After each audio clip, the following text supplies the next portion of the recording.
All right, so I want us to revisit a conversation that we had last night on Checkpoint. We were talking about the state of the economy as well as joblessness in the country. Now, it is interesting because there's a research that's been done by the Pew Research Center focusing on three of the biggest economies in the continent. That's South Africa, Nigeria, and Kenya. It's called Widespread Discontent with Economy Corruption in Key African Nations. Now, we focused on Kenya just to make it a little interesting and to tease out some of the issues we were discussing yesterday.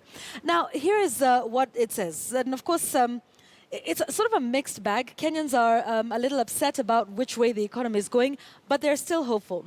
So take a look at this one here from the Pew Research Center, talking about 56% of Kenyans in general dissatisfied with the way things are going.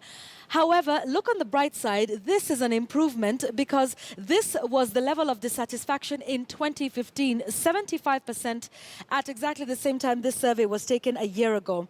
So looking like things are a little bit better. But when we break it down and talk about the economy, which is something, an issue that is big right now in the country, 53% of Kenyans surveyed by Pew Research said the economy is bad, with about 26%, this is a small typo here, with about 26% of this 53 saying the economy is actually very bad.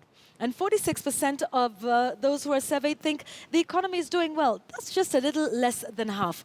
So let's break it down a little further now. What is interesting, though, is that more than half of the population are unhappy with the way the economy is going.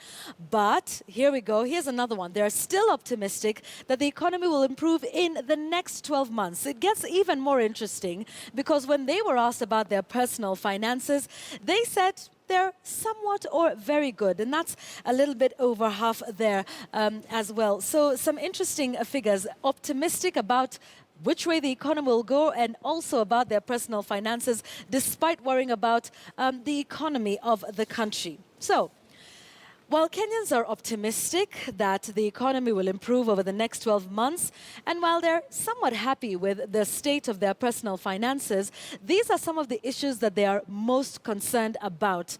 No doubt, corruption is at the top. 91% of those surveyed say corruption is a big problem in the economy, in the country in general. And another 87% of those surveyed decry the lack of employment opportunities in the country. Now, they were also concerned about other issues like crime and poverty. 86% thinking poverty is a big problem, and another 82% concerned about crime in the country that is Kenya. So, the state of joblessness, again, is something we need to focus on. Right? And the Pew Research actually went into this one. And when asked them, those who were surveyed, what do you think are the causes of joblessness in Kenya? In fact, we asked you this very question last night on Checkpoint. And no surprises here again. 64% say the reason many are jobless, the reason the rate of joblessness is high in the country is because jobs are going to people with connections, as we have seen in the allegations of a scandal in Afia House and certain people being linked to that scandal there with 5 billion shillings. And here's another one, discrimination based on ethnicity, certain tribes getting jobs, others not.